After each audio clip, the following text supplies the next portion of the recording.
আসসালামু আলাইকুম। আমি মোহাম্মদ আরিফ বিল্লাহ আল রিয়াদ। পড়াশোনা করছি সিলেট কৃষি বিশ্ববিদ্যালয়ে কৃষি প্রকৌশল ও প্রযুক্তি অনুষদে এবং আমি বিগত ১.৫ বছর যাবৎ ফার্মিং সেক্টরের সাথে জড়িত।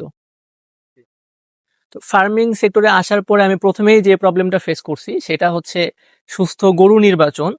সবথেকে ইন্টারেস্টিং বিষয় হচ্ছে আমি ৪ টা গরুর মাধ্যমে আমার ফার্মিং সেক্টরটা শুরু করি এবং তার মধ্যে ৩ টা গরু থেকে আমি বেশ ভালো অ্যামাউন্টের প্রফিট বের করতে পারলেও একটি গরু থেকে আমি প্রফিট বের করতে পারিনি, কারণ আমার সুস্থ গরু নির্বাচন করতে আমি পারিনি যখন আমি গরু কিনি। তো আজকে আমরা সুস্থ গরু আপনি কিভাবে নির্বাচন করবেন এইটার উপরে আমাদের আলোচনা থাকবে এবং আমাকে সহযোগিতা করবে আমার বিশ্ববিদ্যালয়ের ভেটেরিনারি অনুষদের আমার বন্ধু। আমার নাম মুজাহিদ। আমি পড়াশোনা করছি সিলেট কৃষি বিশ্ববিদ্যালয়ে ডিভিএম বা ভেটেরিনারি অনুষদে। আমরা সুস্থতা বোঝার জন্য সবার প্রথমেই যে জিনিসটা করি সেটা হচ্ছে গরুর অ্যালার্টনেস টেস্ট করি। আমরা যদি গরুর সামনে যে তালি দেওয়ার চেষ্টা করি তাহলে গরু যদি রেসপন্স করে তাহলে আমরা বুঝবো যে গরুটা সুস্থ আছে। আমাদের পরবর্তী ধাপ হচ্ছে আমরা গরুর স্কিনের দিকে খেয়াল করব। আমরা যদি গরুর স্কিনে দেখি কোনো রকমের হেয়ার ফল আছে বা কোথাও থেকে পশম উঠে গেছে তাহলে আমাদের বুঝতে হবে যে গরুটি অসুস্থ, এবং যদি কোনো পক্স বা বসন্ত টাইপ কিছু দেখতে পারি তাহলে বুঝতে হবে যে গরুটি আমাদের আক্রান্ত। এবার আমরা গরুর সুস্থতা নির্ণয়ের জন্য যে জিনিসটা খেয়াল করব সেটা হচ্ছে কাউ ডাং বা গোবর বলি আমরা যেটাকে বাংলায়।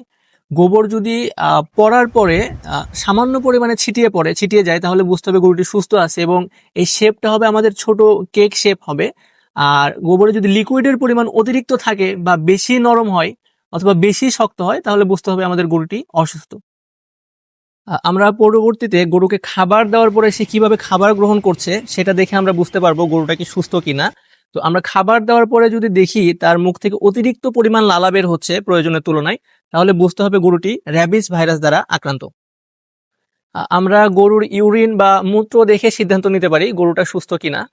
তো স্বাভাবিক গরুর মূত্র আমরা সাদা থেকে নর্মালি হালকা হলুদ বর্ণের দেখে থাকি। যদি কোনো কারণে গরুর ডিহাইড্রেশন হয় বা পানি শূন্যতা হয় সেই ক্ষেত্রে গরুর মূত্রের রং যেটা এটা আমাদের হালকার চেয়ে বেশি পরিমাণে হলুদ হইতে পারে বা কমলা হইতে পারে বা ব্রাউন কালারের হইতে পারে।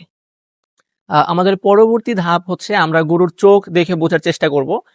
গরুর চোখ নর্মালি সুস্থ গরুর চোখ নর্মালি স্বচ্ছ হবে, এবং যদি কোনো কারণে গরুর চোখ লাল অথবা চোখ থেকে কোনো তরল পদার্থ বের হয় তাহলে বুঝতে হবে গরুটি কনজাংটিভাইটিস রোগ বা চোখ ওঠা রোগ দ্বারা আক্রান্ত। এর পরবর্তীতে আমরা সুস্থ গরু বা সুস্থ এনিমেল চেনার জন্য গরুর মুভমেন্টের উপরে খেয়াল করব। গরু কিভাবে হাঁটাচলা করছে, গরু কিভাবে বসে আছে, কিভাবে শুয়ে আছে। যদি নর্মাল ভাবে সে চলাফেরা করে তাহলে বুঝবো আমরা গরুটা সুস্থ, এবং কিন্তু যদি সে নিস্তেজ হয়ে থাকে বা শরীর দুর্বলতা ভাব দেখায় তাহলে আমাদের বুঝতে হবে গরুটি অসুস্থ। আমাদের পরবর্তী যে লক্ষণ যেটার মাধ্যমে আমরা বুঝতে পারবো আমাদের গরু সুস্থ কিনা সেটা হচ্ছে আমাদের গরু যে নাক এবং মুখের যে অংশটা আছে কালো অংশ, এই অংশটা নর্মালি ভেজা হবে এবং একটু ঠান্ডা ভাব হবে এবং নাক থেকে গরম বাতাস বের হবে, তাহলে আমরা বুঝবো যে গরুটা সুস্থ আছে। এরপরে পরবর্তীতে সুস্থ গরু চেনার জন্য আমরা গরুর জিহ্বার দিকে খেয়াল করব। নর্মালি সুস্থ গরুর জিহ্বা একদম পরিষ্কার হবে। যদি কোনো কারণে আমরা জিহ্বাতে কৃমির উপস্থিতি লক্ষ্য করতে পারি তাহলে বুঝতে হবে গরুটি ফুড অ্যান্ড মাউথ ডিজিজে আক্রান্ত।